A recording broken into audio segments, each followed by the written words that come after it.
Alléluia. Nous allons commencer, bien-aimés, ce moment de prière. Merci Seigneur. Il parle de la gloire de Dieu, ta gloire est sur la terre et dans le ciel et ainsi de suite. Nous allons rendre grâce à Dieu, lui qui a rendu ces moments possibles, bien-aimés, lui qui a permis que nous puissions être là ensemble et que nous puissions partager la bonne parole, partager cette parole puissante et agissante. Alléluia, alléluia. Nous allons prier. Éternel Dieu notre roi, nous voici dans ta présence. Nous te disons merci, toi qui nous as gardés depuis le matin jusqu'à cette heure. Oui, c'est vrai, Seigneur Dieu de gloire, que tu as été avec nous, éternel Dieu de gloire. Tu nous as gardés, tu nous as protégés. Et si nous sommes là à cette heure, Seigneur, ce n'est pas un fait du hasard. Éternel Dieu de gloire, ce n'est pas un fait du hasard, Jésus, parce que toi, dans ton amour, tu as été avec nous, parce que toi, dans ton amour, tu as veillé sur nous, parce que toi, dans ton amour, tu nous as gardés, parce que toi, dans ton amour, tu nous as protégés. Oh, gloire à toi, Jésus. Gloire à ton Saint-Nom éternel, Dieu de gloire. Alléluia. Nous voici dans ta présence. Nous reconnaissons ta sainteté, ta grandeur. Nous voici dans ta présence. Nous reconnaissons ton autorité. Nous voici dans ta présence. Nous reconnaissons que sans toi, nous ne pouvons rien. Nous voici dans ta présence, éternel Dieu de gloire. Alléluia. Nous prions, bien-aimés. Nous demandons au Seigneur que le Seigneur nous lave et nous purifie. Pendant que nous demandons que le Seigneur nous lave et nous purifie, nous nous regardons aussi. Si le Saint-Esprit nous convainc d'un péché à nous, nous allons lui demander pardon. Et que le Saint-Esprit vraiment nous pardonne. Nous allons prier. Éternel Dieu, notre roi, au Père très saint. Oui, c'est vrai, nous avons besoin de ce sang qui a coulé à la croix de Golgotha, de ce sang précieux, de ce sang victorieux qui a coulé à la croix de Golgotha, pour chacun de nous, Seigneur, pour chacun de nous, éternel, ton sang a coulé, oh Jésus-Christ de Nazareth. Et c'est pourquoi nous te prions, Seigneur Dieu de gloire, en ces moments éternels, pour que tu nous laves et tu nous purifies par ce sang précieux, glorieux, ce sang qui a coulé à la croix de Golgotha, oh Seigneur Dieu de gloire, pour nous sauver, pour nous libérer, le sang qui parle encore pour chacun de nous, le sang qui crie pour nos vies, les sangs de victoire, les sangs de gloire. Alléluia. Dans ma vie, dans mon esprit, mon âme et mon corps. Et dans la vie de tout un chacun de nous, dans chaque membre de nos familles, Seigneur Jésus, ton sang a coulé, éternel, pour chacun de nous. Ton sang crie pour chacun de nous. La libération pour chacun de nous. Alléluia pour chaque membre de nos familles. Nous prions, bien-aimés, nous demandons au Seigneur dans son amour de nous remplir de la plénitude du Saint-Esprit. Si le Saint-Esprit ne nous remplit pas, vraiment nous ne ferons rien. Nous ne comprendrons même pas ce que le Seigneur a à nous dire. C'est pourquoi nous avons besoin d'être remplis de la plénitude du Saint-Esprit. Nous avons besoin que le Saint-Esprit nous conduise. Nous avons besoin que le Saint-Esprit nous guide. Nous avons besoin que le Saint-Esprit se révèle dans nos vies. Oh, cher Saint-Esprit, nous te prions, Seigneur, parce que tu es Dieu. Alléluia.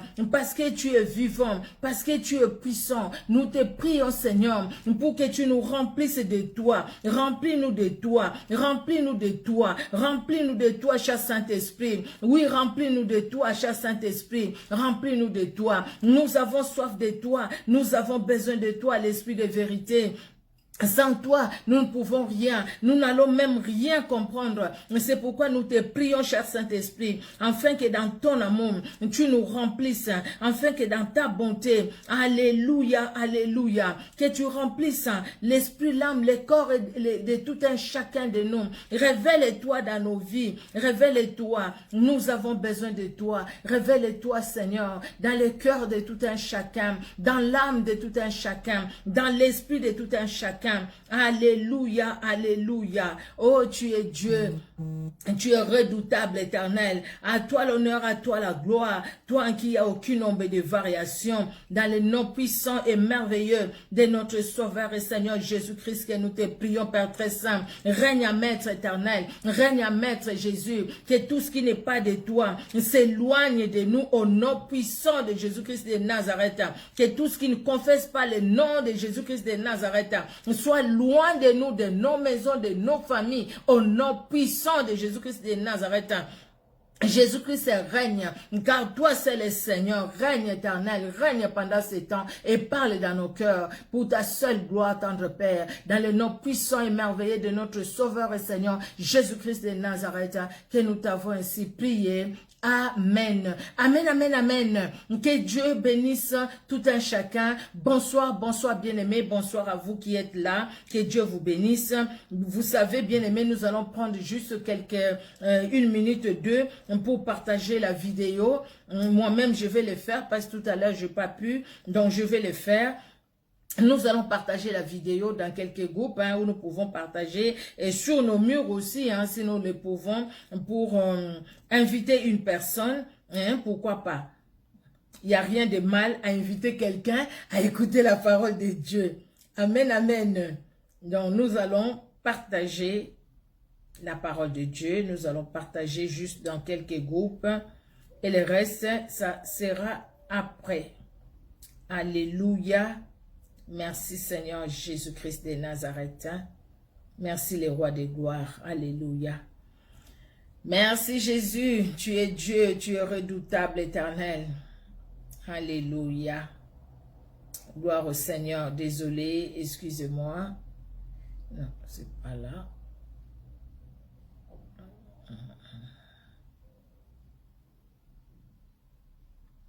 Alors, vous avez vu les thèmes, c'est une question en fait. C'est une question. L'ingratitude chez les serviteurs, les servants de Dieu.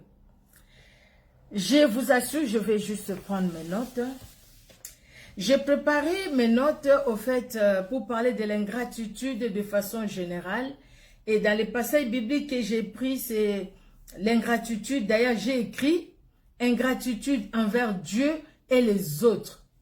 C'est le thème que j'ai écrit. Je ne sais pas si vous pouvez lire quand j'ai commencé. Et puis vous allez voir que j'ai effacé les autres, j'ai laissé envers Dieu. Pourquoi j'ai effacé les autres, j'ai laissé envers Dieu? Parce que pendant que je préparais, j'ai senti cette interpellation du Saint-Esprit dans mon cœur. Le Seigneur me dit, regarde, tu vois pas que beaucoup de ceux qui sont à moi, me dit le Seigneur, de ceux qui sont mes serviteurs, mes servantes, beaucoup sont dans l'ingratitude. Je vois cette ingratitude. Et cette ingratitude attriste le Saint-Esprit. Et j'ai posé la question au Seigneur, au Saint-Esprit. Seigneur, mais comment est-ce que quelqu'un qui est en toi peut aussi être ingrat? Le Seigneur me dit, ce que nous allons voir maintenant, bien-aimés, les dons que Dieu a mis en nous, l'élévation du Seigneur, comment nous l'utilisons. Regardons, quelqu'un à qui Dieu a donné les dons, un chanteur, quelqu'un qui chante bien pour le Seigneur, qui a une très très belle voix. Et quand il chante, tu sens vraiment que les chansons qu'il chante, ça te pénètre dans les cœurs. Ça te donne envie de louer Dieu, d'adorer Dieu. Mais la même personne à côté, c'est un idolâtre. La même personne à côté, c'est un impudique, c'est un adultère. Le Seigneur me pose la question, c'est pas de l'ingratitude de ça. Donc quelqu'un qui ne reconnaît pas la personne qui lui a donné les dons qu'il a, ou les dons qu'il lui a fait connaître. Et nous allons voir qu'il y a trois sortes de serviteurs de Dieu. Et nous allons voir aussi, nous allons nous retrouver dans quelle sorte de serviteurs. Dans quelle sorte de gens qui aiment Dieu, qui servent Dieu. Alors, quand on parle de l'ingratitude, c'est le caractère d'une personne ingrate. Alors, c'est le manque de reconnaissance. Quelqu'un t'a fait du bien, quelqu'un t'a donné quelque chose, soit tu minimises, tu dénigres la personne, ou tu dénigres la chose que la personne t'a donnée. C'est de l'ingratitude. Quelqu'un t'a donné quelque chose, mais tu ne reconnais pas ce que la personne t'a donné. C'est de l'ingratitude. Il y a des choses qui caractérisent, on peut les trouver chez des gens qui sont ingrats. Nous avons parlé de l'hypocrisie il n'y a pas longtemps. Regardons que les hypocrites sont des ingrats. Parce qu'en fait, il va parler derrière ton dos. Il ne va pas te parler en face. Même si tu lui as fait du bien, je l'avais dit, la personne va dénigrer ce que tu lui as donné. Il peut te dire merci devant toi, mais quand tu vas tourner le dos, il va mépriser ce que tu lui as donné. Qu'est-ce qu'il m'a donné? Ce n'était que 10 euros. 10 euros, c'est quoi? Je peux même lui rembourser ça.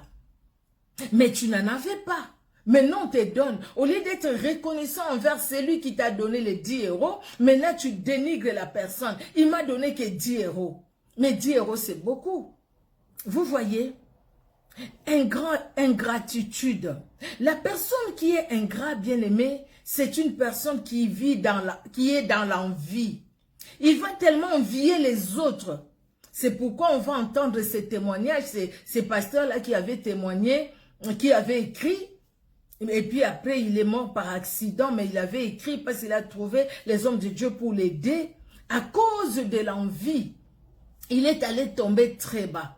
Parce qu'il a vu l'église à côté, il y avait du monde. Chez lui, il n'y avait pas assez. L'église qui avait commencé après lui, il y avait du monde. Chez lui, les gens ne venaient pas. Il est allé par envie demander à l'autre, mais qu'est-ce que tu fais pour que ton église, les gens viennent nombreux, les gens qui ont des voitures, de bonnes vies et tout, ben je vais te montrer ce que je fais. Et la personne est allée lui montrer, c'était chez les Mami Wata, les sirènes des eaux. Et voilà que les pasteurs, là, c'est une histoire que vous connaissez, ça date quand même.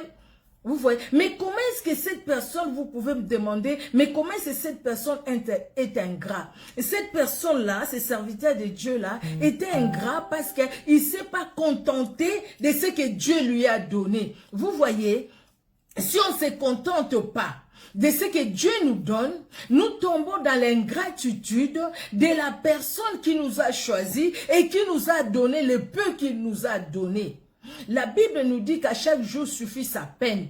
Donc, nous devons nous contenter de ce que Dieu nous donne tous les jours, jour après jour. Ce que le Seigneur a donné à l'autre que je n'ai pas. Je vais dire merci Seigneur parce que tu as donné à ma fille Ella Motema ce que moi je n'ai pas. Tu as donné à ma soeur Chantal El Kouri ce que je n'ai pas. Tu as donné à Sylvie Riba ce que je n'ai pas. Tu as donné à Chantal Munganga ce que je n'ai pas. Seigneur, tu as donné, je te rends grâce. Maintenant, si moi, au lieu de rendre grâce à Dieu de ce qu'il a donné aux autres que je n'ai pas moi je commence à les envier. En ce moment-là, je suis ingrat par rapport à Dieu. Je vous assure, bien aimé, devant le Seigneur. Si vraiment vous pouviez lire mes notes, ce que je vous dis ne se retrouve même pas dans mes notes. Parce que ce que j'ai préparé, le Saint-Esprit me dit, voilà, tu vas parler de l'ingratitude au sein au sein, même pas des fidèles à l'église, mais des serviteurs et des servantes de Dieu. Oui, j'avais commencé par l'ingratitude envers Dieu et les autres. Mais le Seigneur me dit, voilà, je veux que tu parles de l'ingratitude des serviteurs de Dieu. Nous aimons prêcher l'ingratitude. Nous disons aux autres qui sont ingrats, parce que nous avons prié pour eux. Et après, ils nous ont pas apporté des offrandes. Après, ils n'ont pas fait des actions de grâce. Nous les disons, nous avons prié pour eux. Dieu nous a donné les dons. Mais en retour, bien aimé, est-ce que nous avons reconnu la personne qui nous a donné les dons, ou nous voyons juste le fait que nous avons prié et que ces gens-là doivent être reconnaissants envers nous? Nous voulons qu'eux soient reconnaissants envers nous, mais est-ce que nous sommes reconnaissants envers la personne qui nous a donné ces dons, la personne qui nous a donné ce que nous avons? C'est très important, bien aimé, l'ingratitude. Et vous savez, les ingrats, c'est comme les impudiques, ils n'hériteront pas le royaume des cieux. Vous savez, des fois je me dis, regarde, quand le Seigneur dit, la Bible nous dit, quand le Seigneur reviendra sur la terre, trouvera-t-il la foi? Trouvera-t-il la foi? Parce qu'en fait, Dieu regarde et Dieu voit qu'il y a beaucoup d'ingratitude. Le Saint-Esprit me dit, ma fille, regarde. Combien de personnes que j'ai appelées, je les ai appelées. J'ai même vu quelques personnes, je vous assure. J'étais assise ici où je suis assise là. Là où je suis assise, là où je vous parle. C'est ici où j'ai préparé ce message. Le Seigneur me dit, regarde tel. Je l'ai appelé. Je les ai appelés, tu les vois là. Je les ai appelés. Je leur ai donné. J'ai mis quelque chose en eux. Mais regarde ce qu'ils sont en train de faire maintenant. Ils m'ont oublié. Ils ont préféré faire les choses pour que les hommes les voient eux. et que les hommes ne me voient pas, moi qui leur ai donné. Et maintenant, ils utilisent mal ce que je leur ai donné. C'est pas de l'ingratitude de ça. Dieu te donne un don, peut-être un don de miracle. Dieu te donne un don, peut-être un don, je ne sais pas, tous les dons. Tu es prophète, tu es évangéliste, tu es dans tout ce que tu peux voir, les ministères que tu as. Et toi en tant que pasteur, toi en tant qu'évangéliste, toi en tant que prophète, toi en tant que docteur, tu utilises maintenant les dons que Dieu t'a donnés pour te faire de l'argent, pour te rendre, pour devenir riche, pour te faire plus populaire, pour que les gens te connaissent toi. Pour que les gens se mettent debout quand tu entres quelque part. Pour que les gens s'agenouillent devant toi. Ingratitude. Parce que tu ne reconnais pas la personne qui t'a donné ces dons. Maintenant, c'est comme si les dons-là est venu de toi-même. Donc, tu t'es donné ces dons-là toi-même. C'est toi. Le problème, parce que tout simplement, toi, tu as la Bible, mais à côté, tu vas aussi chez le féticheur la nuit. Toi, tu as la Bible, mais à côté, tu dors sous l'eau. Tu vas coucher avec les sirènes des eaux. Donc, c'est ce qui fait que tu as oublié la personne qui t'a donné les dons. Tu as oublié le Seigneur. Parce que tu t'es dit que tes dons, tu les as reçus par toi-même, parce que tu as vendu quelque chose de toi. Ou tu as sacrifié les gens de ta famille. Vous avez suivi cette histoire, peut-être c'est hier que j'ai suivi ça. Un monsieur qui est allé toucher je ne sais pas quoi, au fétiche, des choses comme ça. Et là où il est allé, on lui dit, écoutez, pour que tu puisses avoir beaucoup d'argent, tu vas aller avec ta soeur, ta grande soeur, propre, même père, même mère. Et le monsieur entre comme ça chez sa grande soeur, il dit à sa grande soeur, je veux faire quelque chose de terrible, d'horrible aujourd'hui. Sa grande sœur qui lui dit quelque chose d'horrible. C'est quoi? C'est quoi la chose que tu veux faire? Et le monsieur qui lui dit comme ça, devant son mari, je veux coucher avec toi aujourd'hui. Sa sœur qui dit, mais non, non, non, non, qu'est-ce que tu es en train de raconter? Il dit, mais je blague pas, je l'ai dit. Et puis il a commencé à forcer sa sœur et son mari venait intervenir. Il a appelé la police et ainsi de suite. On a arrêté les messieurs. Et après, il ne sait pas comment il a fait parce qu'il devait le faire, parce qu'on lui a demandé de le faire. Qui lui a demandé de le faire? Bon, bref, le problème est entre les mains de la justice. Peut-être vous avez suivi ça, c'est hier que j'ai suivi ça. Et ça s'est passé au Congo chez moi. Vous voyez, bien aimé, quand les gens arrivent, lui peut-être, bon, je ne sais pas qui il est, je ne sais pas, je ne connais pas. Mais est-ce qu'on ne voit pas ces choses comme ça là devant? Qui t'a dit que pour délivrer cette fille de l'esprit de mari de nuit ou d'impudicité, tu dois les dénigrer devant les gens, lui enlever son slip devant les gens, son string. Tu sais quoi? C'est parce que tu es ingrat. Tu es vraiment ingrat.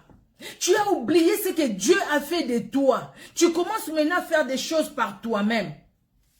Vous savez, le Saint-Esprit me dit, regarde, l'ingratitude des chantres. Vous voyez l'ingratitude des chantres? Regardons ce qui se passe au milieu des chantres. Avant de parler de ça, nous allons lire la Bible.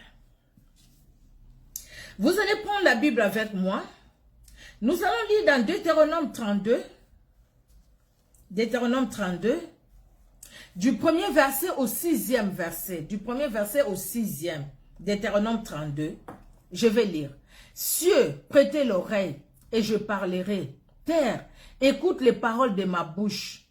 Que mes instructions se répandent comme la pluie, que ma parole tombe comme la rosée, comme les ondées sur la verdure, comme les gouttes d'eau sur l'herbe. Car je proclamerai le nom de l'Éternel. Rendez gloire à notre Dieu. Il est le rocher. Ses œuvres sont parfaites. Car toutes ses voies sont justes. Car toutes ses voies sont justes. C'est un Dieu fidèle et sans iniquité. Il est juste et droit. S'ils se sont corrompus, à lui n'est point la faute. La honte est à ses enfants, race fausse et perverse. Est-ce l'Éternel que vous en rendrez responsable, peuple insensé, dépourvu de sagesse? N'est-il pas ton Père, ton Créateur? N'est-ce pas lui qui t'a formé et qui t'a affermi? Peuple rebelle, peuple ingrat. Dieu vous donne tout. Dieu nous donne tout. Et maintenant, qu'est-ce que nous faisons de ce que Dieu nous a donné? Vous savez, bien-aimés, même vous qui nous suivez, vous qui nous suivez, bien-aimés, vous êtes peut-être serviteurs de Dieu, servants de Dieu, vous nous suivez. Vous êtes fidèles à l'église, frères, sœurs, mais vous servez Dieu d'une manière ou d'une autre. Parce que les serviteurs de Dieu, ce n'est pas seulement ceux qui ont les 5 ministères, donc pasteur, apôtre, évangéliste et tout ça, mais même celui qui balaye l'église, qui fait le ménage à l'église, celui qui chante à l'église, celui qui intercède à l'église, nous sommes tous serviteurs et servants de l'Éternel. Je reviens au chantre. Le Seigneur me dit, regarde, je donne une très belle voix à quelqu'un. La personne chante, c'est une bonne chose. Mais la personne maintenant s'attribue la gloire. La personne se dit, je suis connue par ma voix. Je chante tellement bien que les gens me connaissent. Et cette personne-là vit comme monsieur tout le monde, madame tout le monde. Cette personne-là ne marche plus dans la crainte de Dieu. Ce n'est pas de l'ingratitude, ça. C'est vraiment de l'ingratitude. C'est de l'ingratitude, bien-aimé. Tu as la force de balayer l'église. Et puis tu vas balayer l'église, tu commences à murmurer. Ce n'est pas de l'ingratitude ça. Ce n'est pas Dieu qui t'a donné la force d'aller nettoyer les églises, d'aller nettoyer les toilettes de l'église. Tu ne le fais pas avec amour. Ce n'est pas de l'ingratitude. Si tu reconnais en Dieu celui qu'il est, bien aimé, tu feras tout avec amour. Et les chantres, c'était un gros problème. Un gros problème. Je regarde chez moi, bien aimé. Je regarde à mon pays. Je peux pas, je le dis toujours, je parle de mon pays parce que c'est là où je connais plus. C'est là où j'ai les nouvelles et tout. Je ne connais pas les autres pays. Peut-être je peux entendre comme ça, mais pour mon pays, en tout cas, je prête beaucoup attention. Je regarde les musiciens chrétiens chez moi, les chantres de l'Éternel chez moi. Des gens qui chantent très bien, mais leur vie, c'est... Des fois, c'est la catastrophe. Hein. Combien sont divorcés? Mike Kalambai, divorcé. Mukuna, divorcé. Aimé Kanu, divorcé. José Nzita, divorcé. Et qui encore?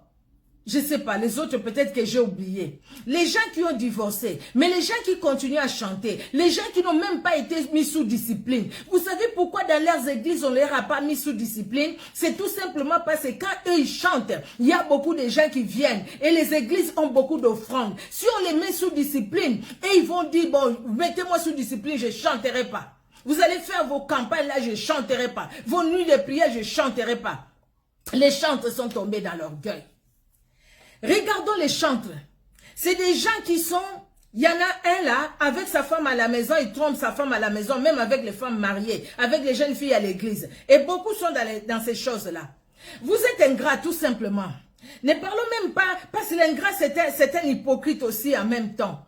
Parce que vous ne reconnaissez pas ce que Dieu a mis en vous. La belle voix que vous avez, la belle voix que tu as mon frère, la belle voix que tu as ma soeur, c'est Dieu qui t'a donné cette belle voix. Maintenant tu utilises la belle voix pour commencer à séduire les jeunes filles de l'église. Pour commencer, donc tu deviens star. C'est comme les musiciens du monde. Donc les musiciens du monde, ils ont des femmes partout. Toi aussi qui chantes pour Dieu, qui devriez être serviteur de Dieu, tu as des copines par-ci par-là. Tu passes en Allemagne, tu as une copine. Tu passes en France, tu as une copine. Tu vas au Gabon, tu as une copine. Tu vas en Angola, tu as une copine. Au Congo, sur place, n'en parlons même pas. Ingrat.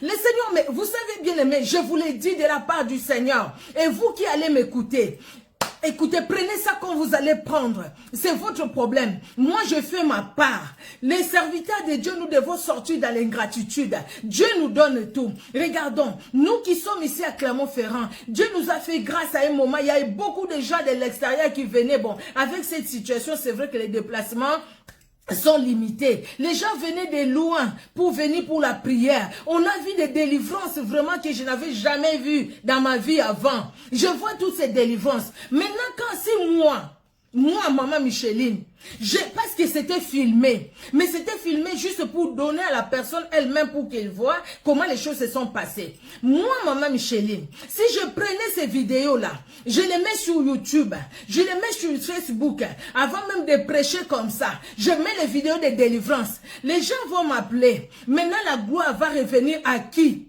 La gloire va revenir à moi parce que moi, je fais des grandes délivrances. Ingratitude. Qui a donné ces dons? N'est-ce pas Dieu? Si nous devons rendre toute la gloire à Dieu, bien-aimé, nous allons même pas ridiculiser les gens comme les gens sont ridiculisés aujourd'hui. Qui es-tu, Mamboueni? Tu habites où? À Kalam ou là-bas, je ne sais pas dans quelle commune. Je suis son voisin, sa voisine, je suis ceci. Oh, les délivrances ont divisé les familles à cause de nous, serviteurs, servants de Dieu, à cause de nous. À cause de la délivrance, l'homme a haï sa femme, les fils a haï sa maman, la fille a haï son père. À cause de la délivrance, tu connais l'état d'âme. Tu connais l'état d'âme. À force de chercher les états d'âme des gens, bien-aimés, nous sommes sortis de la reconnaissance de Dieu. Si nous connaissons celui qui est à nous, si nous connaissons celui qui a fait, regardons, réalisons l'œuvre de la croix. Et si nous réalisons que le diable, ce n'est pas un créateur, c'est une créature. C'est Dieu qui l'a créé. Dieu ne l'a pas créé diable. Dieu l'a créé un astre brillant, la Bible nous dit. Dans la gloire de Dieu, dans l'adoration du Seigneur. Mais lui-même, il s'est créé le mal. Le mal, il s'est créé lui-même. Dieu l'a précipité, les autres anges déchus. Est-ce qu'il peut être plus grand que Jésus?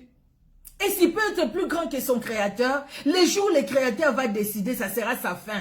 Quand Jésus-Christ va le mettre dans les temps de feu, le diable ne dira pas, attends, tu verras, je vais sortir de l'étang de feu. Il ne sortira pas parce qu'il n'aura aucune force. Maintenant, le Seigneur laisse le temps, mais le temps viendra où sa force, tout sera tellement anéanti qu'il sera mis dans les temps de feu. Mais aujourd'hui, à cause de l'ingratitude, nous refusons même de reconnaître l'œuvre de Golgotha. Excusez-moi. Nous refusons de reconnaître ce que Jésus-Christ a réalisé pour nous à la croix de Golgotha. Chaque fois, quand toi tu as écouté un message, tu as écouté une prophétie et tu t'es assis sur cette prophétie-là, au lieu de t'asseoir sur la parole de Dieu, tu es ingrat. Tu es ingrat. Tu es ingrat. Je le répète pour la 3e fois. Chaque fois que tu dénigres la parole de Dieu, oui, nous dénigrons la parole de Dieu. Le fait de croire à ce que ce prophète-là t'a dit, pour que tu sois sauvé, pour que tu sois délivré, amène du sel. Amène autant d'argent. Je vais prier pour toi. Prends cet argent, mets-le sous le lit. Que personne ne voit là où tu vas mettre. Tu verras le lendemain ce qui va se passer. Viens dans ma maison. Je vais prier pour toi. Déshabille-toi. Je vais te laver. Et toi, tu as accepté de le faire. C'est-à-dire que tu n'as pas reconnu l'œuvre de Golgotha. C'est-à-dire, renier l'œuvre de Golgotha, c'est renier l'autorité de Jésus-Christ. C'est dire que Jésus-Christ, toi, tu n'as pas pu me délivrer. Je viens auprès de cet homme qui va me délivrer. Et toi qui acceptes ce que cet homme te dit ou cette femme te dit, tu es ingrat. Et cet homme-là et cette femme-là aussi, elle est ingrat. Elle est ingrate ou il est ingrat. Vous savez, il y a des choses qui se passent. Moi, je me disais, ah, c'est les hommes qui le font, c'est les hommes qui le font. Mais c'est terrible. Je vous dis, sur YouTube, je vais mettre les liens je vais demander à Sifa de mettre les liens de l'émission qu'il a fait hier. Je suis allée sur l'ordinateur, j'étais en train de chercher ingrat. Je vais prendre la définition. J'ai mis ingratitude, ingrat. Pendant que je cherche là, je vois qu'il y a quelqu'un qui est en ligne. Je vois les titres, je dis, écoutez, je vais regarder. Écoutez ce qui est à la base de la mort de Marie de... Comment il s'appelle encore Kaja. Dorcas, hein? Dorcas, j'ai oublié. Dorcas, je pense. Kaja. C'est une chante de l'Éternel. Il est bon de louer Dieu, alléluia. Quand je dis comme ça, vous voyez de qui c'est. Alors, je suis allée suivre cette émission. J'ai vraiment suivi l'émission. Et quand j'ai entendu les témoignages par-ci, par-là, j'ai dit non, c'est pas vrai. Non, c'est pas vrai. Quelqu'un qui chante comme ça, si vraiment c'est vrai, tout ce qui a été dit, les gens qui ont témoigné, si c'est vrai ce qu'ils ont dit, j'ai dit alors, qui sera sauvé? J'ai dit qui sera sauvé? C'est pourquoi la repentance, elle est importante. Serviteurs de Dieu, servants de Dieu, nous avons besoin aussi de nous repentir. La repentance, c'est pas tout simplement pour les fidèles qui s'assiedent là-bas, qui nous écoutent devant la chair prêcher. La repentance aussi, c'est pour nous. Parce que des fois, nous sortons de la voie de Dieu. Et quand j'ai entendu que cette sœur-là était mariée, cette sœur-là a trompé telle, je me suis dit, non, ce n'est pas possible. Ce n'est pas possible. Ce n'est pas possible. Ce n'est pas possible. Je pensais ça aux hommes, mais pas aux femmes. Et j'ai compris que, pendant que j'étais en train de préparer ce message, quand le Seigneur me disait, regarde, j'avais même écrit l'ingratitude des chantres. Ils ont des dons, mais qui utilisent mal pour leur gloire. Les pasteurs, les apôtres, les prophètes, n'en parlons même pas. Ils ont les dons. Il y a des prophètes qui sont vraiment appelés de Dieu. Mais parce que quelque part, ils veulent que les gens les voient eux. Ils commencent à ajouter ce qui vient d'eux-mêmes. Ils commencent à ajouter ce que les gens veulent entendre. Ils commencent à ajouter. Ils commencent à faire des choses comme les nganga, comme les féticheurs. Pareil, dis-moi quel est ton problème. Oui, Dieu m'avait déjà montré. Avant même que tu viennes ici, Dieu m'avait montré. Menteur. Menteuse, tu mens et tu sais très bien que Dieu ne t'a rien montré parce que là tu veux faire voir à la personne en face de toi que toi tu connais tout, que toi tu vois tout. Non, tu n'es pas à la place de Dieu. Fais ce que Dieu t'a demandé. Oh, il y a déjà même Élie a dit à la dame, la Sunamite, Dieu ne m'a rien dit. Dieu ne lui avait rien dit. Que cet enfant-là, l'enfant de la Sunamite était mort, pardon, c'était un garçon. Dieu ne lui avait pas dit. Vous voyez, soyons humbles. Mais l'humilité nous manque. À cause du manque d'humilité, bien-aimés, nous devenons des ingrats. Nous voulons faire croire aux gens que nous connaissons toute la Bible, pendant que nous ne connaissons pas tout. Nous étudions la Bible. En tout cas, moi, j'étudie encore la Bible. Je ne connais pas tout. Mais nous qui prêchons, nous aimons faire voir aux autres que nous connaissons tout. Des super pasteurs, des super prophètes ou prophétesses, des super enseignantes. Nous ne sommes pas super. C'est parce que nous sommes ingrats par rapport à la personne qui nous a donné les dons. Nous voulons prendre, nous approprier les dons que Dieu nous a donnés. Dans la fierté. Ah non, moi pour mes voix. Vous n'avez pas vu des églises, quand tu vas comme ça, tu dois d'abord parler à la secrétaire. Généralement, c'est toujours des femmes. À la secrétaire te donne les montant que tu dois payer avant d'entrer dans le bureau du pasteur. Tu as reçu ces dons de qui? De toi-même? Ces dons-là viennent de toi? Ça ne vient pas de toi. Et parce que ça ne vient pas de toi, et pourquoi tu commences à faire ce que tu es en train de faire? Regardons, bien-aimés, l'histoire des 10 lépreux. Une histoire que nous connaissons. Nous pouvons condamner les lépreux. Mais regardons bien. Lisons bien cette histoire. C'est dans Luc 17. Alors, excusez-moi, je pense que oui, voilà. 16 et 17. Alors, Luc 17, de 11 à 17. La Bible nous dit, Jésus se renda à Jérusalem, passé entre la Samarie et la Galilée. Comme il entrait dans un village, 10 lépreux vinrent en sa rencontre.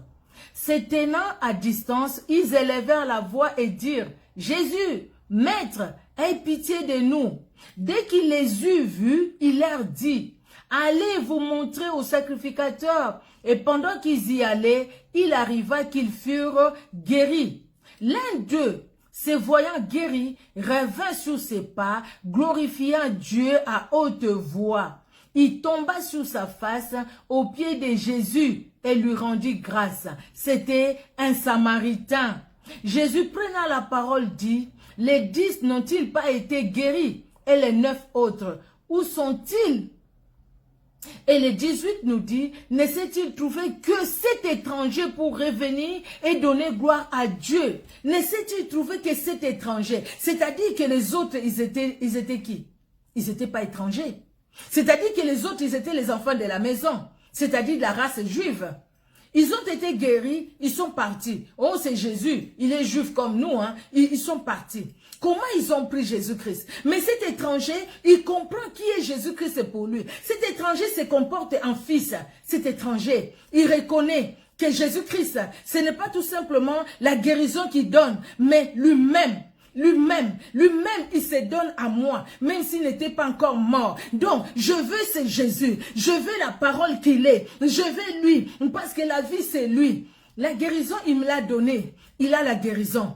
À part la guérison, il peut me donner aussi autre chose que la guérison. Parce qu'il est celui qui a tout entre ses mains. Il a tout en lui. Les Samaritains les reconnaissent. Bien aimé, cet Samaritain, c'est quelqu'un qui est reconnaissant, Jésus-Christ l'a dit. Les autres là-bas, ils ont été ingrats. Ils n'ont pas reconnu. Mais ceux qui n'ont pas reconnu, regardez, c'est les enfants de la maison. C'est les enfants de la maison. C'est comme toi et moi. Combien de fois le Seigneur fait de grandes choses dans nos vies, mais nous ne les reconnaissons même pas. Nous ne les reconnaissons pas. Nous renions. Vous savez, le grand problème, c'est quoi? Le grand problème, c'est ce que nous sommes. C'est ce que nous sommes par rapport à la parole de Dieu.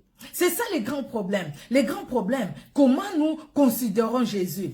Regardez, il y a ces trois sortes de personnes qui servent Dieu, qui disent aimer Dieu, mais de trois façons différentes. Tu diras toi-même, tu es dans quelle catégorie, d'accord? Personne ne va juger qui que ce soit, mais dis toi-même, tu es dans quelle catégorie. Toutes ces personnes servent Dieu. Toi aussi, tu sers Dieu. Moi, je sers Dieu. Tu sers Dieu. Moi, peut-être, je sers Dieu dans la parole. Mais toi, tu sers Dieu en nettoyant l'église. Toi, tu sers Dieu en nettoyant les toilettes. Toi, tu sers Dieu dans ce que tu fais. Moi, les jours où mon pasteur m'a dit, le Seigneur, il était dans son bureau, le Seigneur lui dit, regarde, va là-bas, il y a quelqu'un qui est en train de balayer l'église. J'ai appelé cette femme. Je l'ai appelée pour qu'elle puisse apporter la parole. Et quand le pasteur est sorti de son bureau, j'étais là, j'ai chanté, j'ai balayé l'église. Quand il m'a dit, le Seigneur t'a appelé, voilà ce que le Seigneur m'a dit. Et tout ça pour que tu puisses diriger les femmes à l'église et tout. J'ai dit, mais non, c'est pas moi. Moi, je suis bien ici en balayant l'église. Je suis bien. Je me voyais tellement bien à balayer l'église. Même ici où je suis venue. Je trouve que c'est quelque chose de bien. Le Seigneur te donne ce qu'il te donne. Mais tu peux le faire. Combien de personnes qui croient que balayer l'église, c'est être en dessous des autres? Non, tu n'es pas en dessous des personnes qui prêchent. Aujourd'hui, tout le monde veut prêcher. C'est l'ingratitude aussi. Dieu ne t'a pas appelé à la parole. Mais toi, tu veux prêcher. C'est de l'ingratitude. Tu peux arranger les bons français. Tu peux arranger les bons lingala. Tu peux arranger les bons swahili, les bons, tout ce que tu veux, les bons anglais là. Tu peux arranger tout ça. Les bons créoles. Tu peux arranger tout.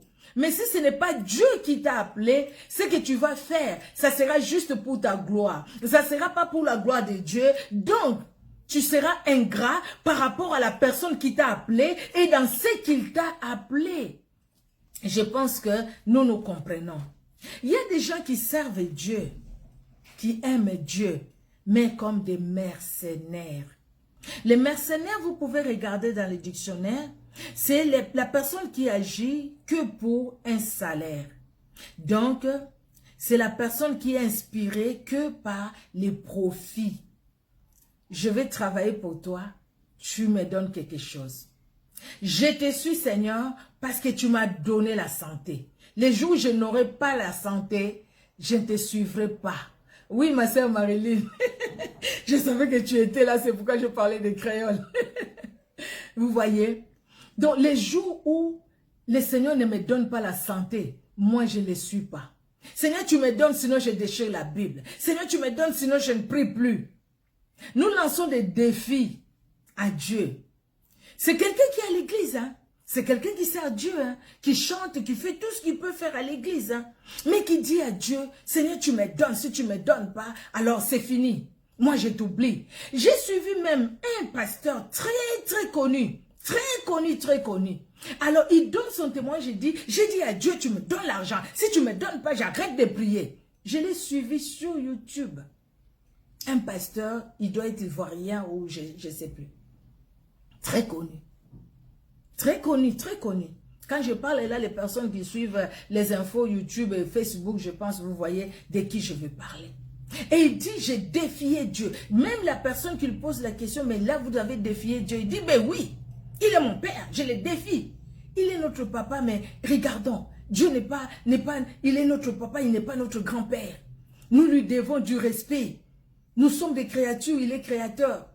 Et nous lui devons du respect. Vraiment du respect. Ne dis pas, Seigneur, si tu ne me donnes pas, j'abandonne. Qu'est-ce que le Seigneur va perdre si nous nous abandonnons? Absolument rien. Qu'est-ce qu'il va gagner si nous abandonnons? Absolument rien. Ce qu'il fait, c'est pour toi et moi. Juste parce qu'il veut nous voir heureux. Il veut nous voir heureuses.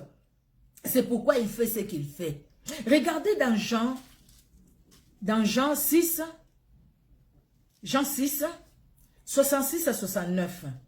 Nous sommes où Jésus-Christ a multiplié des pains. Vous voyez l'histoire avec ces jeunes garçons. Jésus-Christ a demandé la foule qui les suivait, hein, donnez-leur à manger. Et puis qu'est-ce qu'on a? On n'a même pas l'argent, les disciples disent. Et même si on avait l'argent, comment on va nourrir toutes ces personnes?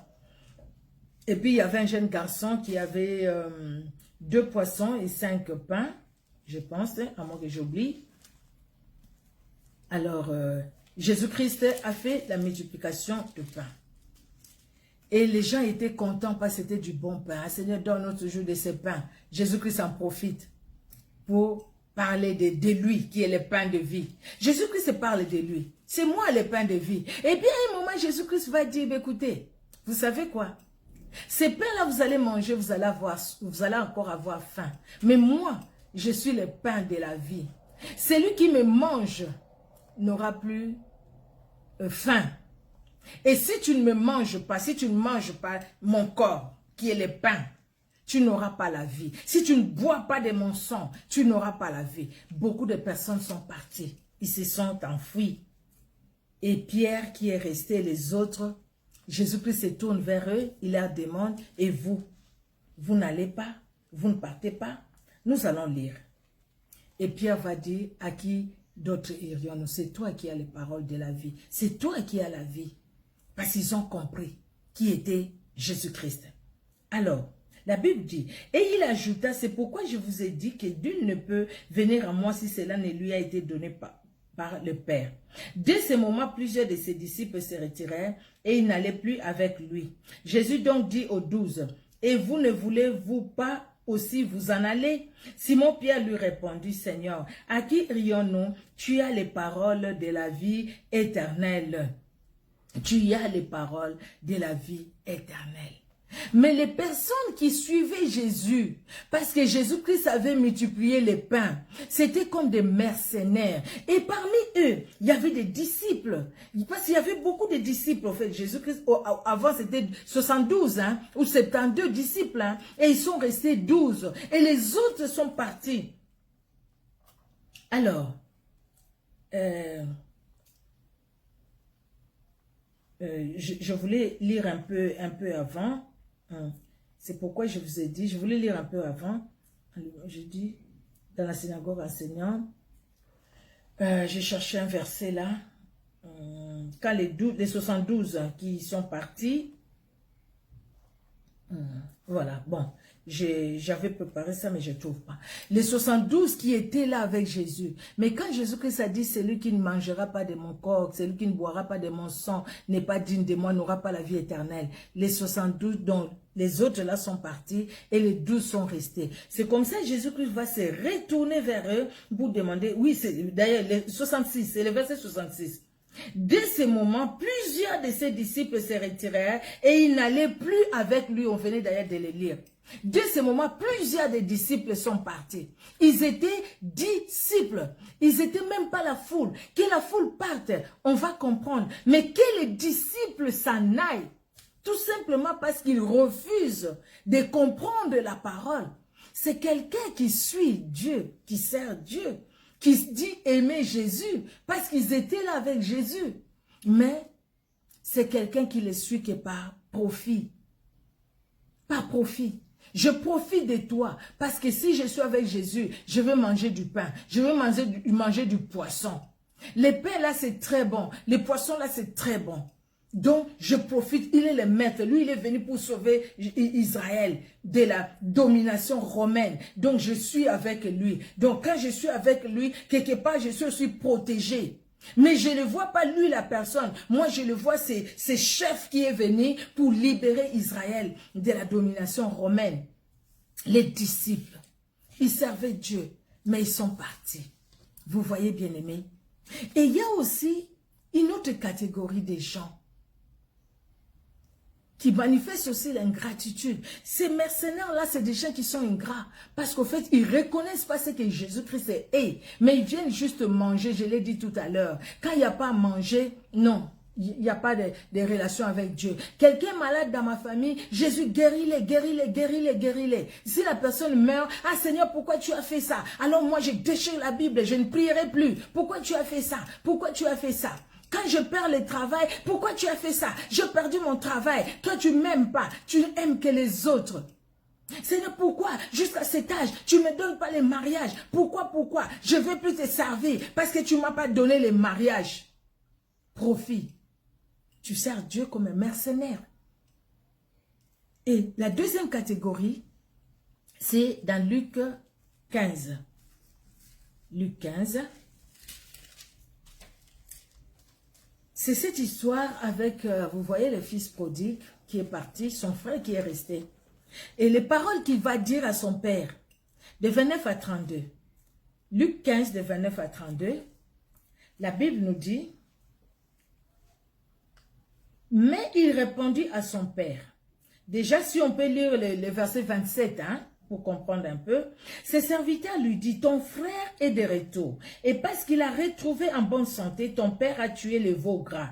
Il s'est mis en colère et ne voulait pas entrer. Son père sortit et le pria d'entrer.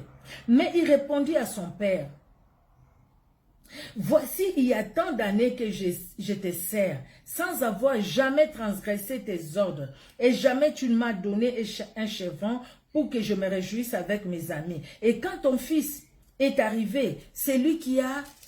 à 32, oui. C'est lui qui a mangé ton bien avec des prostituées. C'est pour lui que tu as tué le veau gras. Mon enfant, lui dit le père, tu es toujours avec moi, et tout ce que j'ai est à toi. Mais il fallait bien s'égayer et se réjouir parce que ton frère, que voici, était mort et qu'il est revenu à la vie parce qu'il était perdu et qu'il est retrouvé. Je te sers depuis tous ces temps, je te sers. Mais qu'est-ce que tu m'as donné? Donc, ces serviteurs, tu es serviteur de Dieu. Tu es servant de Dieu, mais comment tu les sers? Tu les sers comme un serviteur, c'est-à-dire je les sers par devoir. Parce qu'au fait, moi, ce qui est important, je fais un contrat avec toi. C'est comme les ouvriers dans la parabole que Jésus-Christ va donner. Les ouvriers qu'il a pris le matin, qu'il a pris à midi et le soir. Et puis les autres qu'il a pris le matin disent, mais pourquoi tu nous payes de la même façon? Et lui, le maître qui dit, écoutez, c'est mon argent. Je fais de ça ce que je veux. Nous sommes convenus de te payer combien? Une pièce, tu les prends. Lui aussi, une pièce. Donc, c'est pour un salaire.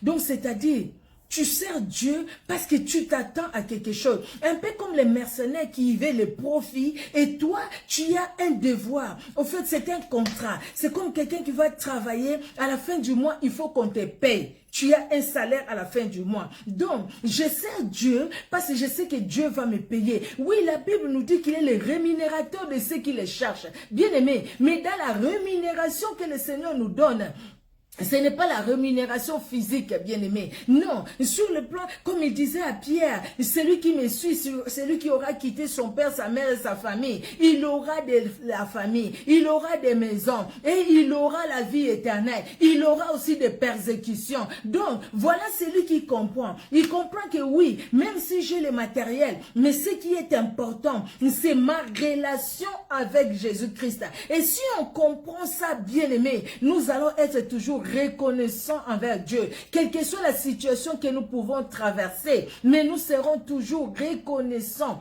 envers ce grand Dieu. Nous allons reconnaître que ce que je suis aujourd'hui, c'est Dieu.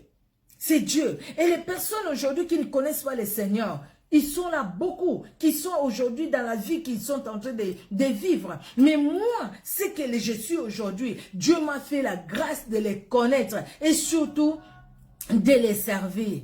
Et c'est lui qui sert Dieu comme fils, comme fille. Alléluia, alléluia. C'est lui qui sert Dieu comme fils et comme fille.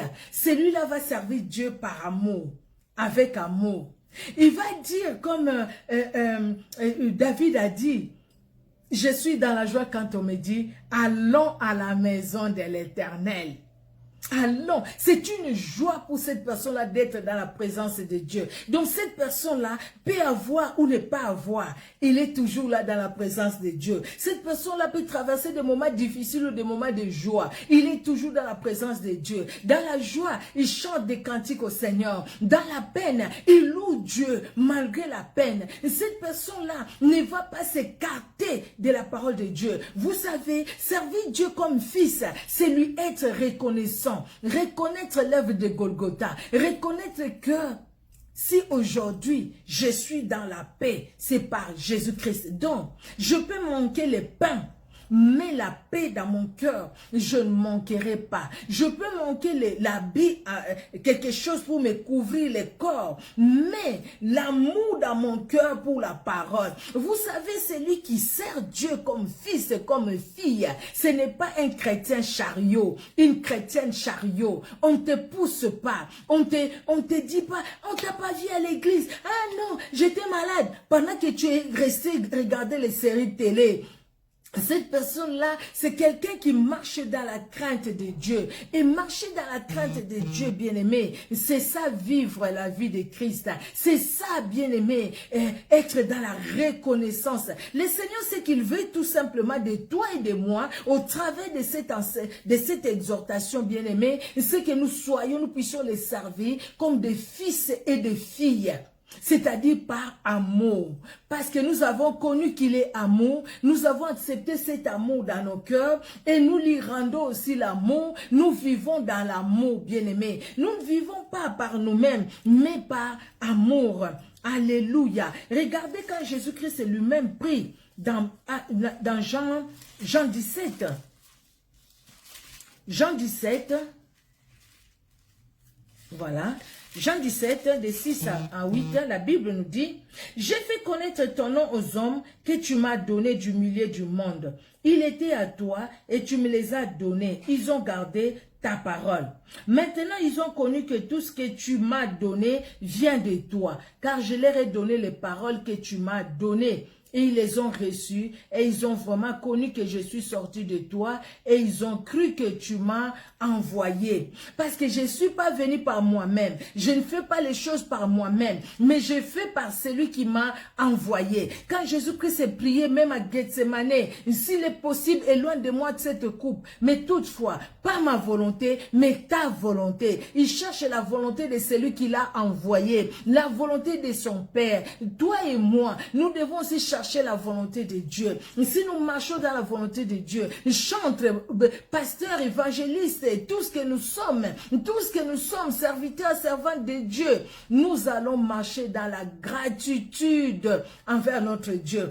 Parce que nous allons connaître que les dons que j'ai, que Dieu, c'est Dieu qui me les a donnés. Les dons que ses frères, cette soeur a, c'est Dieu qui lui a donné. Je ne veux pas être dans l'envie. Je ne veux pas l'envier. Pourquoi aujourd'hui tout le monde veut devenir pasteur? Tout le monde veut, tu es frère à l'église parce qu'à cause d'un petit souci, toi tu vas faire l'église à côté. Parce que toi aussi tu dis, moi aussi je sais prêcher. Oui, tu peux savoir prêcher, mais tu n'as pas le ministère pastoral. Tu peux bien prêcher, mais tu es un frère, peut-être tu peux être là pour l'exhortation. Même si dans ton église, on ne te laisse pas exhorter, bien que tu as le langage facile. Mais ce que tu dois faire, c'est attendre le temps de Dieu. Sinon, tu vas tomber dans l'ingratitude envers Dieu. Tu vas commencer à faire des choses par toi-même. Tu vas commencer à faire des choses par toi-même. Chantre de l'Éternel, chantre de Dieu. Vous avez de belles voix. Les voix là, ce n'est pas vous-même qui vous êtes donné ces voix là. C'est vrai que vous avez arrangé, vous avez corrigé, vous vous exercez, vous avez fait des formations, vous avez fait tout ce que vous avez fait. C'est très bien, mais c'est Dieu qui vous a donné ces dons là. Aujourd'hui, ne faites pas, toi qui es chantre de l'Éternel, ne te mets pas au même niveau que celui qui chante l'amour des femmes, celui qui chante, je ne sais pas, les choses de ce monde.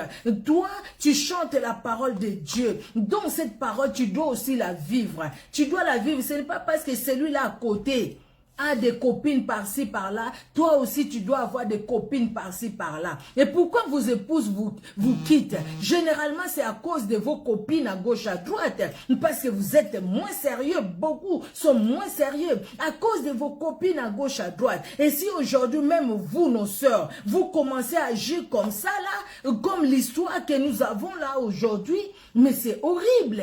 C'est horrible. Si cette histoire est vraie, alors c'est quelque chose d'horrible. Vous voyez ça?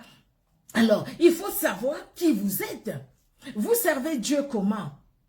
Juste par profit, parce que quand vous chantez bien avec la belle voix que vous avez, les gens vous donnent de l'argent, les gens achètent vos albums et tout ça, juste profit vous faire de l'argent. C'est comme ça aujourd'hui, moi je chante bien, je suis connue, alors je prends ma petite soeur aussi, allez, je vais chanter dans ton album, comme ça les gens vont te connaître par moi. Vous voyez jusqu'à quel point nous commençons à faire les choses vraiment dans la chair. Tokomi trop musuni, et comme musuni, chair sur chair, au lieu de faire les choses. Donc, quelque part, nous avons complètement mis Jésus-Christ de côté, à cause de nous-mêmes, à cause de nous-mêmes. Je chante bien, oui, viens, je vais t'aider aussi à chanter. Tu sais, tu seras connu. Et puis les gens vont commencer à t'envoyer des enveloppes. Les gens vont commencer à te donner de l'argent. Tu seras connu, tu seras star. Donc moi, je vais chanter avec toi, hein, ma petite soeur. Je chante avec toi. Et puis après, toi aussi, tu seras connu par moi. Parce que je suis très connu. Dès que vous êtes très connu, en ce moment-là, vous oubliez le Seigneur. Parce que vous êtes connu par vos chansons. Vous commencez des copines à gauche, à droite, dans tous les pays où vous passez. Les enfants à gauche, à droite, partout où vous passez. Exactement comment fait-elle? Exactement comment fait-elle? Je ne vais pas citer leur nom, mais c'est des choses que vous connaissez. C'est horrible, horrible. Paul a compris cela. Paul a compris. Paul, quand il servait Dieu, c'était vraiment en tant que fils. Il avait compris. Il servait Dieu en tant que fils. Galates 2, verset 20. Paul dit, j'ai été crucifié avec Christ. Et si je vis, ce n'est plus moi qui vis, c'est Christ qui vit en moi. Et si je vis maintenant dans la chair, je vis dans la foi au Fils de Dieu qui m'a aimé et qui s'est livré lui-même pour moi. Donc, l'objectif de Paul, c'est Christ et Christ. C'est ce qui doit être notre objectif. Malgré nos faiblesses, bien-aimés. Parce que les ingrats, c'est comme les impudiques. C'est comme les voleurs, c'est comme les adultères, c'est comme les jaloux, c'est comme les hypocrites. Ils n'hériteront pas le royaume des cieux. Nous pouvons nous croire debout, mais nous sommes déjà assis, nous sommes déjà par terre. Parce que tout simplement, nous avons cherché à prendre la place de Dieu. Parce que tout simplement, nous avons suivi Dieu. C'est comme si nous avons fait un contrat avec Dieu. Tu me donnes la voix, allez, moi je deviens ce que je deviens, et moi je te donne la dîme. Donne-moi la force, je vais aller travailler, je te donne la dîme, et puis c'est fini, ne t'occupe pas de ma vie. Moi je viens, je te donne la dîme. J'ai suivi un homme de Dieu qui disait, tu vas te prostituer là-bas, tu n'amènes pas ta dîme à l'église. Il avait raison, j'ai dit amen à ça. Il avait raison. Ne va pas dire, écoutez, j'utilise ma beauté et puis je vais amener la dîme à l'église. Voilà un point barre. C'est pourquoi beaucoup de pasteurs aujourd'hui ne peuvent pas prêcher sur la sanctification. Ils ont peur de prêcher sur la sanctification. Sinon, ces sœurs-là qui donnent beaucoup de dîmes vont fuir l'église. Ils vont s'en aller parce que le pasteur a attaqué leurs points faibles. Quelle ingratitude. Quand Dieu t'a appelé, il t'a appelé tout simplement pour parler de la prospérité. Dieu ne t'a pas appelé aussi pour redresser le peuple de Dieu, pour parler de la sanctification, pour parler de la repentance. Dieu ne t'a pas appelé pour parler de la repentance. Dieu t'a appelé aussi pour parler de la repentance. Pour que le peuple de Dieu puisse se repentir. Mais le mal, c'est quoi? Le présent, ça aveugle. Hein? À cause de l'argent que cette sœur te donne, ou ses frères. Et maintenant, tu sais, il y a des points que tu ne peux pas parler. Hein? Même si tu le sens, le Saint-Esprit le mettre en toi. Mais tu te bloques parce que si tu parles de ça, cette sœur-là ne viendra plus à l'église. Cette sœur-là qui est dans la sorcellerie dans ton église. Et elle te l'a déjà dit. Mais tu les laisses chanter devant. Pourquoi? Parce qu'elle t'a dit qu'elle est sorcière. Elle saute, elle vole la nuit. Ou elle t'a dit les liens de famille, des choses comme ça. Pourquoi tu la laisses chanter? Le mal aussi, c'est parce que les pasteurs ont laissé chanter tellement très tôt ces frères-là, ces sœurs-là, les chantres que nous connaissons aujourd'hui. Et quelque part, sans délivrance, regardez certaines choses qu'ils sont en train de vivre. C'est horrible. Vous voyez. Job a compris cela aussi. Job a compris. Nous allons finir par là. Job va dire, dans Job 5, 8, Job va dire, pour moi, j'aurai recours à Dieu, et c'est à Dieu que j'exposerai ma cause. Quelque part, il va dire, mon oreille a entendu parler de toi, mais maintenant mon œil t'a vu. Quand sa femme va lui dire, maudit Dieu meurt, il dit à sa femme, nous recevons tout de Dieu, les bonnes choses. Et maintenant, quand il y a les mauvaises choses qui viennent, est-ce qu'il faut maudire Dieu? Parce que Job a compris. Il a compris qu'il servait Dieu en tant que fils. En tant que fils. Donc c'est par amour qu'il le faisait. Il ne servait pas Dieu pour l'intérêt quelconque. C'est ce que le diable voulait faire croire. Que Job servait Dieu par intérêt. Mais Dieu lui a montré aussi que Job ne le servait pas par intérêt. Mais Job servait Dieu en tant que fils parce qu'il l'aimait. Le fils sert Dieu, je l'ai dit, par amour. Non pas par devoir. L'amour rend tout facile. Si on aime Dieu, même là où les gens trouvent que c'est des corvées, on trouvera que c'est facile. Pourquoi? Parce qu'on le fera par amour. Si on aime Dieu, on ne va pas publier les jeûnes qu'on fait. On ne va pas dire à toute la terre qu'on est en train de jeûner. On ne va pas dire à toute la terre que j'ai jeûné pendant 9 jours. J'ai jeûné pendant 100 jours. On ne va pas dire à toute la terre que aujourd'hui j'ai lu la Bible pendant 5 heures ou 10 heures. On ne va pas le dire à toute la terre parce qu'on ne les fait pas pour les gens, mais on les fait pour nous. On les fait pour nous. On le fait pour Dieu, parce que nous aimons Dieu, notre relation avec Dieu. C'est comme ça que nous devons servir Dieu. Et quand nous allons servir Dieu en tant que fils, en tant que fille, par amour, bien-aimé, nous allons reconnaître l'autorité de Jésus-Christ. Nous allons suivre Jésus-Christ tel qu'il se doit, comme il se doit. Nous allons l'honorer. Nous allons honorer Dieu en dépit de nos faiblesses. En ce moment-là, la gratitude sera toujours en nous. Quand le diable viendra pour nous dire quoi que ce soit, nous allons dire, attention, arrière de moi Satan. Nous allons dire, nous recevons de bonnes choses de la part de Dieu. Si Dieu permet les épreuves dans ma vie, je resterai toujours attaché au Seigneur. Je resterai toujours attaché au Seigneur. Cette histoire, je vous ai déjà dit ça. Quand les sœurs sont venues me voir, je devais parler avec cette sœur-là, et les démons qui s'est manifesté comme ça, qui me regardent avec les yeux là, tu sens la chair des poules. Et c'est Dieu que tu honores. Qu'est-ce qu'il a fait pour toi? Tu as connu beaucoup de problèmes. C'est à l'époque où j'ai connu aussi des problèmes. J'ai perdu mon père, ma mère, mon frère. C'était la catastrophe.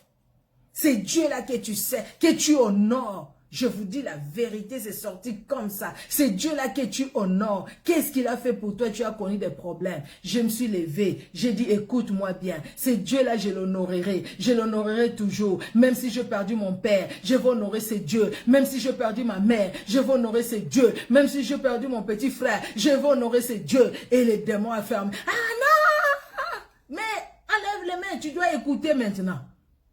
Il voulait me défier. Je les défie aussi, parce que je connais ce Dieu-là. Malgré mes faiblesses, c'est par amour.